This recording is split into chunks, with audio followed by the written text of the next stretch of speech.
Before we get going, I want to give a shout out to some great achievements by our peers.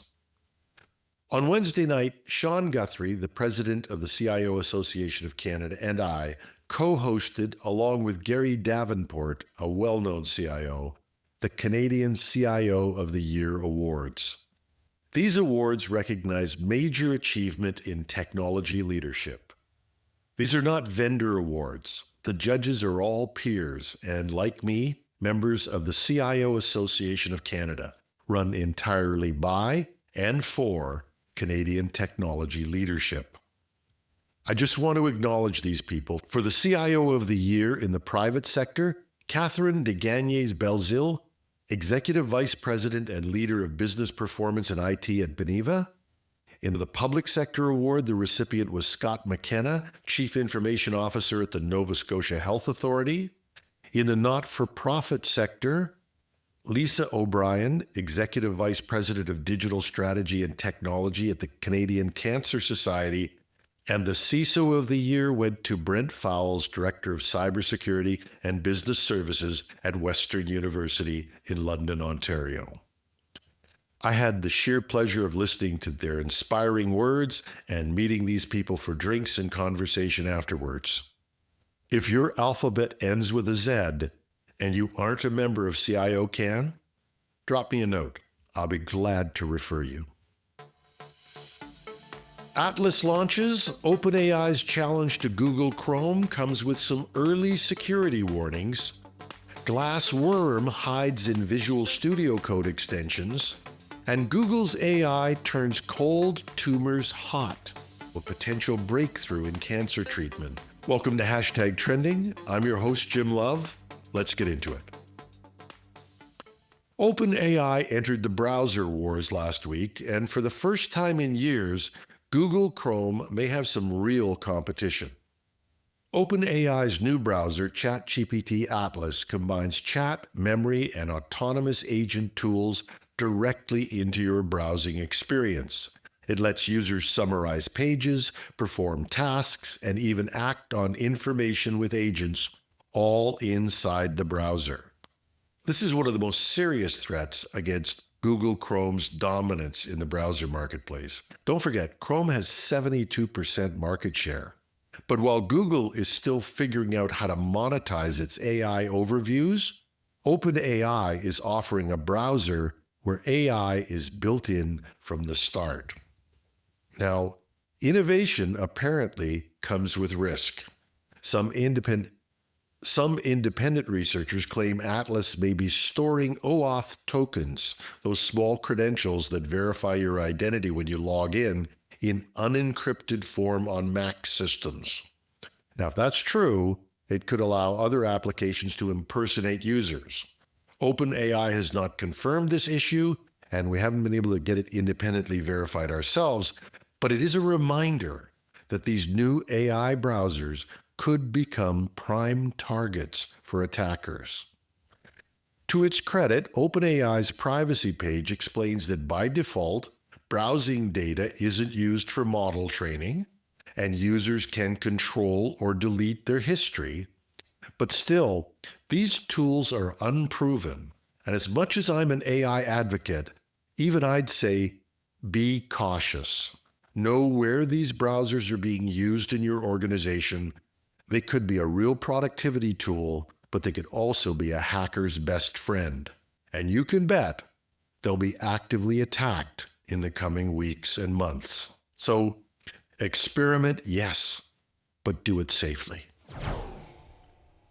I normally save most of the security stories for Cybersecurity Today, our sister podcast, but here's one you need to know about. A new self-spreading worm called Glassworm has been found hiding in Visual Studio Code extensions, one of the most widely used developer environments in the world.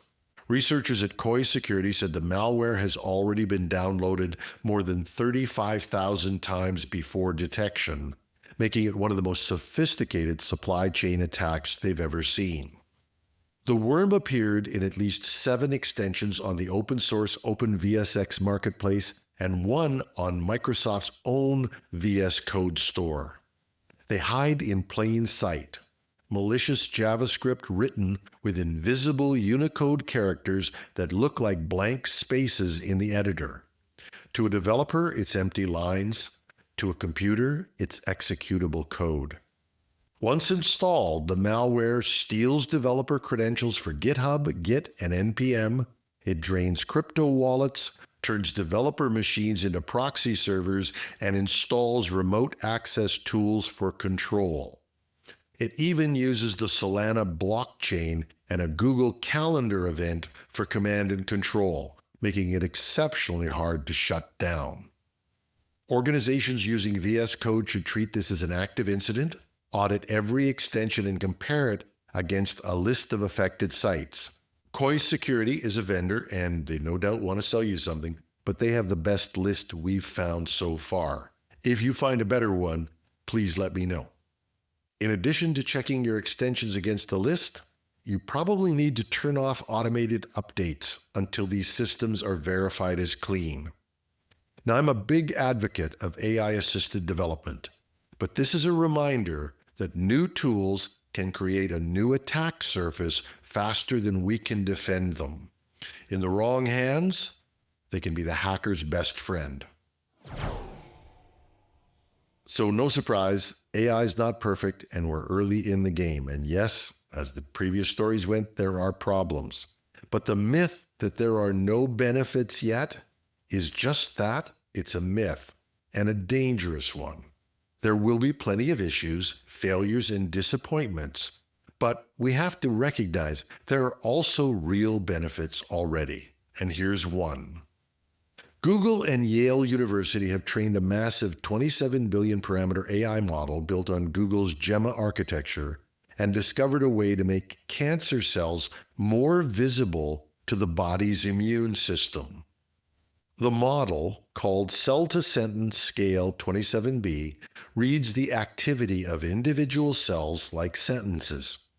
It was trained to analyze single-cell gene data, something even the best researchers struggle to do at this scale. In tests, the model screened over 4,000 drug candidates and predicted that combining a known drug called simulserative with a small dose of interferon could turn cold tumors, the kind that hide from the immune system, into hot ones that the body's immune system can see and attack. Lab tests confirmed the prediction, showing a 50% increase in the signals that tell the immune system to target those cells. Now, this is still early preclinical research, but it's a remarkable example of AI doing something new, helping scientists generate discoveries and not just summaries. And that's our show. If you like what we're doing, please share the show. Give us a like, a comment in your favorite podcast app or site. We're on Apple, Spotify, YouTube, everywhere.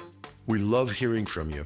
You can reach me at technewsday.ca or .com. Just go to the Contact Us page, drop us a note.